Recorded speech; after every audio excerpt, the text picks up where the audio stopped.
നമസ്കാരം. മലയാളി വാർത്ത ഇൻസൈഡിലേക്ക് സ്വാഗതം. മറാത്ത മനസ്സ് ആരോടൊപ്പമാണ് എന്നതുൾപ്പെടെ രാജ്യം ഉറ്റുനോക്കുന്ന മറ്റൊരു തെരഞ്ഞെടുപ്പിനാണ് മഹാരാഷ്ട്രയിൽ അരങ്ങൊരുങ്ങുന്നത്. കഴിഞ്ഞ 5 വർഷക്കാലം ഏറെ രാഷ്ട്രീയ അസ്വസ്ഥതകൾ പ്രതിഫലിച്ച ഒരു സംസ്ഥാനമാണ് മഹാരാഷ്ട്ര.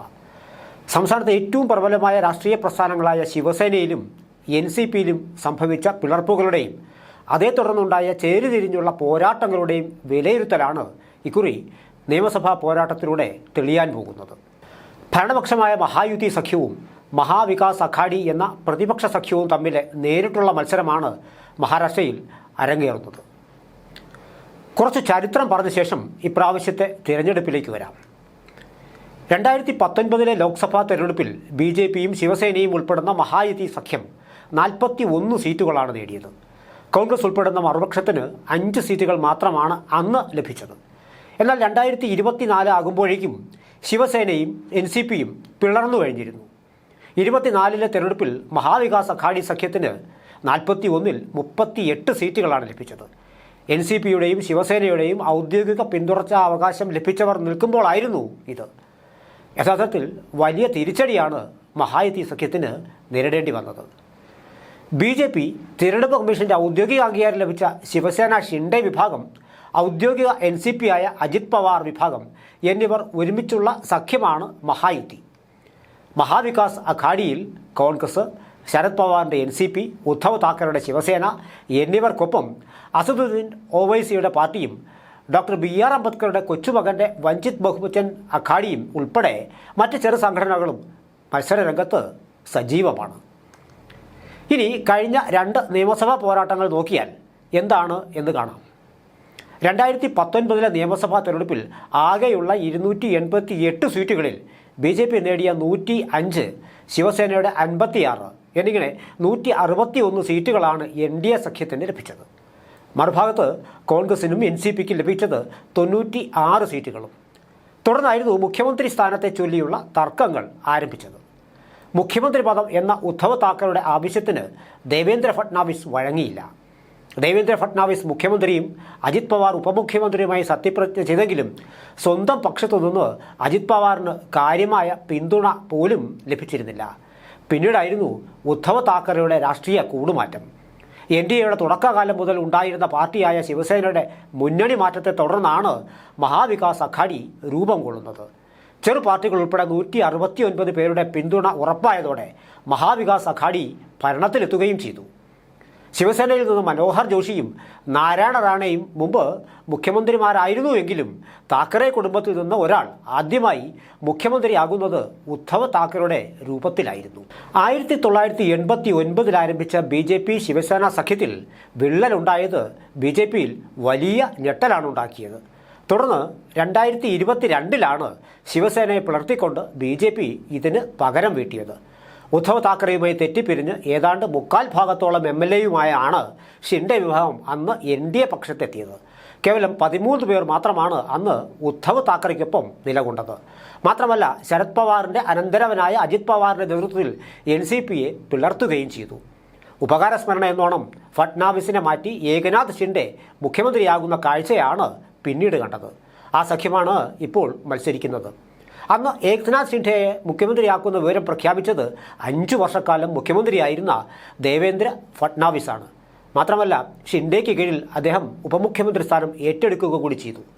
105 പേരുടെ പിന്തുണ ഉണ്ടായിരുന്ന BJPയാണ് 40 പേരുടെ മാത്രം പിന്തുണയുള്ള ഷിൻഡെ വിഭാഗത്തിന് മുഖ്യമന്ത്രി പദം അന്ന് കൈമാറിയത്. ഇതാണ് പിന്നീട് NDA സഖ്യമായ മഹായുതിക്ക് കൂടുതൽ സ്ഥിരതയും ശക്തിയും പകർന്നത്. മാത്രമല്ല, ശരത് പവാറിൽ നിന്നൊരു ഭാഗത്തെ അടർത്തിയെടുക്കാനും ഇതിലൂടെ സാധിച്ചിരുന്നു. മഹാരാഷ്ട്രയിൽ CPMനുമുണ്ട് ഒരു സീറ്റ്. ഗുജറാത്ത് അതിർത്തിക്കടുത്ത ഡഹാണു നിയോജക മണ്ഡലത്തിൽ കോൺഗ്രസ് മൊത്ത് വീണ്ടും ഒരു വിജയത്തിന് ശ്രമിക്കുകയാണ് വിനോദ് നിക്കാളെ എന്ന മഹാരാഷ്ട്ര സഖാവ്. ആദിവാസികളും കർഷക തൊഴിലാളികൾക്കും ഭൂരിപക്ഷമുള്ള ഡഹാണുവിൽ 1978 ശേഷം നടന്ന 10 തെരഞ്ഞെടുപ്പുകളിൽ 9ലും ഇവിടെ CPMാണ് വിജയിച്ചുകൊണ്ടിരിക്കുന്നത്. ഓട്ടോറിക്ഷ ഡ്രൈവറിൽ തുടങ്ങി കോർപ്പറേഷനിൽ നിന്ന് ആരംഭിച്ച രാഷ്ട്രീയ പ്രയാണം MLA, മന്ത്രി എന്നീ സ്ഥാനങ്ങൾക്ക് ശേഷം മുഖ്യമന്ത്രി കസേരയിൽ ചെന്നെത്തിയ രാഷ്ട്രീയക്കാരനാണ് ഏകനാഥ് ഷിൻഡെ. ഉദ്ധവ് താക്കറെയുമായുള്ള പോരാട്ടത്തിനൊടുവിൽ മുഖ്യമന്ത്രി സ്ഥാനം പിടിച്ചെടുത്തയാൾ. ശിവസേന എന്ന പേരും ചിഹ്നവും ഷിൻഡെ വിഭാഗത്തിനാണ് ലഭിച്ചതും. സാധാരണക്കാരൻ്റെ മനസ്സറിഞ്ഞുള്ള വിവിധ പദ്ധതികളാണ് ഇക്കാലയളവിൽ അദ്ദേഹം നടപ്പാക്കിയത്. സ്ത്രീകൾക്ക് 1500 രൂപ നൽകുന്ന ലാഡ്ലി ബഹിൻ പദ്ധതി സ്ത്രീ വോട്ടുകളെ കൂടുതൽ സ്വാധീനിച്ചേക്കും. ഒപ്പം യുവാക്കൾക്കും കർഷകർക്കുമുള്ള വിവിധ പദ്ധതികൾ വഴി ലോക്സഭാ തെരഞ്ഞെടുപ്പിലേറ്റ തിരിച്ചടി മറികടക്കാനുള്ള ശ്രമത്തിലാണ് NDA വിഭാഗവും. അതിലേറെക്കുറെ അവർ വിജയിക്കാനാണ് സാധ്യതയും. ശിവസേന നേതാവ് ബാൾ താക്കറെയുടെ മകൻ ഉദ്ധവിനെയും മകൻ ആദിത്യ താക്കറെയും മറികടന്ന് ശിവസേനയുടെ യഥാർത്ഥ അവകാശികളായി മാറാനും ചിഹ്നം പോലും പിടിച്ചെടുക്കാനും ഈ വിഭാഗത്തിന് കഴിഞ്ഞത് വിജയത്തിലെത്തിക്കാനാണ് ഇവരുടെ പോരാട്ടം. സഹതാപത്തിൻ്റെ പേര് പറഞ്ഞ് വിജയിക്കാനുള്ള ശ്രമത്തിലാണ് ഉദ്ധവും മകൻ ആദിത്യ താക്കറെയും. ഈ തെരഞ്ഞെടുപ്പ് കഴിയുന്നതോടെ ഇതിൽ ഏത് വിഭാഗത്തിൻ്റെ നിലനിൽപ്പാണ് എന്ന കാര്യവും തീരുമാനിക്കപ്പെടും. ചുരുക്കത്തിൽ 2 ശിവസേന വിഭാഗങ്ങളുടെയും പവാർ വിഭാഗങ്ങളുടെയും ശക്തി പരീക്ഷണത്തിനുള്ള വേദി കൂടിയാണ് ഈ നിയമസഭാ തെരഞ്ഞെടുപ്പ്. പാരമ്പര്യത്തിൻ്റെ പിൻബലത്തിൽ ഉദ്ധവ് വിഭാഗം പോരാടുമ്പോൾ കൂടുതൽ നേതാക്കളുടെ പിൻബലത്തോടെയാണ് ഈ വിഭാഗം തിരഞ്ഞെടുപ്പിനിറങ്ങുന്നത്. ഇക്കഴിഞ്ഞ ലോക്സഭാ തെരഞ്ഞെടുപ്പിലെ കണക്കുകൾ വെച്ച് നോക്കിയാൽ കൊങ്കൺ, മുംബൈ മേഖലകളിലെ 75 സീറ്റുകളിലാണ് ഇരുകൂട്ടർക്കും പ്രതീക്ഷ. ഇതിൽ ഏതാണ്ട് 50ഓളം സീറ്റുകളിൽ NDA സഖ്യമായ മഹായുതിക്കാണ് മുൻതൂക്കം. 25ഓളം സീറ്റുകളിൽ മാത്രമാണ് മഹാവികാസ് അഘാഡിക്ക് പ്രതീക്ഷ നൽകുന്നത്. ഇവിടങ്ങളിലെ ജയപരാജയങ്ങളാണ് ശിവസേനകളുടെ ഭാവി നിശ്ചയിക്കുന്നതും. ബാരാമതി മേഖല, ബോംബെ, പൂന, ഈസ്റ്റ് മുംബൈ, ബോംബെ, കൊങ്കൺ മേഖലകളിൽ പൊരിഞ്ഞ പോരാട്ടം തന്നെയാണ് നടക്കുന്നത്. അഴിമതിക്കും മുതലാളിത്ത ചങ്ങാത്തത്തിനും എതിരെയുള്ള പോരാട്ടമെന്ന് സ്വന്തം പോരാട്ടത്തെ രാഹുൽ വിശേഷിപ്പിക്കുന്നതിൻ്റെ തുടർച്ചയാണ് ഇപ്പോൾ മഹാരാഷ്ട്രയിലും കണ്ടുകൊണ്ടിരിക്കുന്നത്. കർഷക സമരത്തിന് സാമാന്യം നല്ല പിന്തുണ ലഭിച്ച മഹാരാഷ്ട്രയിൽ രാഹുലിൻ്റെ ഈ പരാക്രമങ്ങൾ വിജയിക്കുമോ എന്ന് കണ്ടറിയണം. ലോക്സഭാ തെരഞ്ഞെടുപ്പിൽ ഇവർക്കെല്ലാം പുറമെ മറാഠ വിഭാഗത്തിൻ്റെ അതൃപ്തിയും മഹാവികാസ് അഘാഡിയെ സഹായിച്ചിരുന്നു. ശരത് പവാറിൻ്റെ മകളായ സുപ്രിയ സുളെ ഉൾപ്പെടുന്ന പക്ഷത്തിനാണോ അജിത് പവാർ പക്ഷത്തിനാണോ മുൻതൂക്കം എന്നും ഈ തെരഞ്ഞെടുപ്പ് തെളിയിക്കും. മുൻകാലങ്ങളിൽ ഉണ്ടായിരുന്ന മറാത്ത വികാരം ഈ തെരഞ്ഞെടുപ്പിൽ ഒരുപക്ഷെ പ്രതിഫലിച്ചേക്കില്ല. യാദവ വിരുദ്ധ വോട്ടുകൾ, ജാട്ട് വിരുദ്ധ വോട്ടുകൾ എന്നിവ ഏകോപിപ്പിച്ചുകൊണ്ടുള്ള മറ്റ് സംസ്ഥാനങ്ങളിലെ രാഷ്ട്രീയ തന്ത്രങ്ങൾ മഹാരാഷ്ട്രയിൽ എത്ര കണ്ട് BJPക്ക് ഗുണകരമാകും എന്നും കണ്ടറിയണം. ഏക് രഹേങ്കെ തോ സേഫ് രഹേങ്കെ, ഒന്നിച്ചു നിൽക്കുമ്പോഴാണ് സുരക്ഷിതത്വം എന്ന അർത്ഥം വരുന്ന മുദ്രാവാക്യവും ബട്ടേങ്കെ തോ കട്ടേങ്കെ എന്ന യോഗിയുടെ മുദ്രാവാക്യവും മഹാരാഷ്ട്രക്കാർ ഏറ്റെടുത്തു കഴിഞ്ഞു. മോദിയുടെ OBC പരിവേഷം മുൻനിർത്തി ഹരിയാനയിൽ പ്രബല വിഭാഗത്തിനെതിരെ മറ്റെല്ലാ വിഭാഗക്കാരെയും ഒരുമിച്ച് നിർത്തിയുള്ള പരീക്ഷണമാണ് മഹാരാഷ്ട്രയിലും BJP ശ്രമിക്കുന്നത്. സമൂഹത്തിലെ ഉന്നത വിഭാഗങ്ങൾക്കൊപ്പമാണ് BJP എന്ന് വരുത്തിത്തീർക്കാനുള്ള ശ്രമങ്ങളെ മറികടക്കാനുള്ള സർവ്വശ്രമങ്ങളും രാഹുലിൻ്റെ നേതൃത്വത്തിൽ നടക്കുന്നുമുണ്ട്.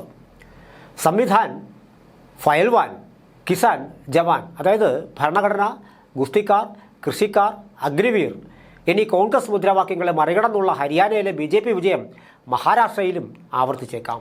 ന്യൂനപക്ഷ സമുദായങ്ങൾക്ക് വഴങ്ങുന്ന കോൺഗ്രസിൻ്റെ പതിവ് സമീപനം മഹാരാഷ്ട്രയിൽ വലിയ തോതിൽ ഹിന്ദു കൺസോളിഡേഷന് വഴി തുറന്നിട്ടുമുണ്ട്. വർഷങ്ങൾക്ക് മുമ്പ് കൊല ചെയ്യപ്പെട്ട അച്ഛൻ്റെയും അമ്മയുടെയും കഥ പറഞ്ഞുള്ള ഖാർഗെയുടെ പ്രസംഗങ്ങളും ആരാണ് കൊലപ്പെടുത്തിയത് എന്നതുകൂടി പറയണമെന്നുള്ള യോഗിയുടെ മറുപടി പ്രസംഗവും ഏറെ ചർച്ചാ വിഷയവുമായിട്ടുണ്ട്. കൊലപ്പെടുത്തിയത് ആര് എന്ന ചോദ്യത്തിന് മറുപടി പറയാൻ ഖാർഗെയ്ക്ക് കഴിയുമോ എന്ന് ഉത്തർപ്രദേശ് മുഖ്യമന്ത്രി യോഗി ചോദിക്കുമ്പോൾ പലപ്പോഴും കോൺഗ്രസിന് വിനയാവുകയാണ് ചെയ്യുന്നത്. മഹാവികാസ് അഘാഡിക്ക് തടസ്സമായിരുന്ന പലതിനെയും ഒരു പരിധിവരെ ഒഴിവാക്കാൻ അവർക്ക് സാധിച്ചിട്ടുണ്ട് എന്നതു നേര്. എന്തായാലും മഹാരാഷ്ട്രയിൽ കനത്ത പോരാട്ടമാണ് നടക്കുന്നത്. നേരത്തെ സൂചിപ്പിച്ച പോലെ ശിവസേനയിലെയും പവാർ ഗ്രൂപ്പിലെയും ഏതു പക്ഷത്തെയാണ് ജനം സ്വീകരിക്കുന്നത് എന്നറിയാനും രാഹുലിൻ്റെ അടവുകൾ NDA കോട്ടയിൽ എത്ര കണ്ട് വിള്ളലേൽപ്പിക്കും എന്നറിയാനും ഇനി അധികം നാൾ കാത്തിരിക്കേണ്ടതില്ല.